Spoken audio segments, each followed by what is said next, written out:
हे देवी, भगवान को प्रकट करने के लिए 4 चीजों को स्वीकार कर लो। 4 चीजें होंगी, ईश्वर ही संतान रूप में आएगा, भगवान आ जाएंगे।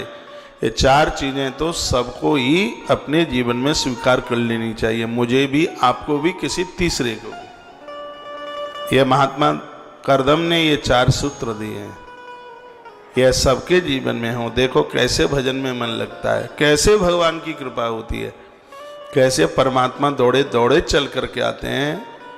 ये 4 चीजें हों, ये 4 स्वीकार कर लें। क्या क्या है? पहला है संयम, दूसरा है नियम, तीसरा है तप और चौथा है दान। ये 4 पॉइंट लिखने को लायक होंगे, पर आप इतने होशियार हो गए हैं 11.5 महीने में, कब आपको जरूरत ही नहीं पड़ रही है लिखने की। मुझे तो लगता है कि कुछ दिनों के बाद में हमें छुट्टी लेनी पड़ेगी कथा में से। अब तो कथा आप ही कहेंगे और क्या, हम तो फिर सुनेंगे। आप तो इतने होशियार हो गए हैं, अब तो जरूरत ही नहीं पड़ रही है कुछ लिखने की। ये 4 चीजें लिख लो, ये काम में आएंगी। बोलिए श्री हनुमान जी महाराज की जय, बांके बिहारी लाल की जय जय जय संयम, नियम, तप और दान। संयमित जीवन जिए। देखिए भगवान कैसे ऐसे आएंगे, दौड़ करके आएंगे।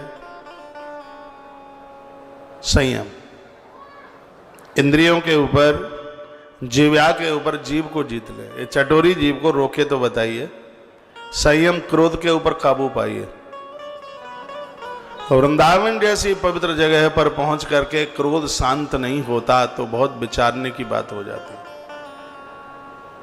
आपस में खटपट करेंगे, लोटा के लिए लड़ेंगे, कमरे के लिए लड़ेंगे, रजाई के लिए लड़ेंगे, कंबल के लिए लड़ेंगे। अरे मंदिर में बैठने के लिए लड़ेंगे कि कल इस जगह पर हम बैठे थे, तू कैसी बैठ गई इस पे।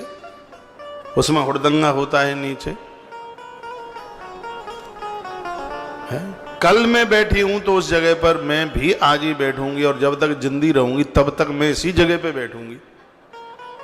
देखो ये भजन करने को आई है, इतना हुड़दंगा, इतनी लड़ाई हो, राम राम राम राम राम, अचंभा होता है, आश्चर्य होता है। आए थे हर भजन को ओट न लगे कपास, आए थे किसी काम के लिए और के लिए, और कर कुछ और रहे हैं। गए थे गंगा जी नहाने के लिए, 2.5 मन मैला लाद के और ले आए ऊपर से।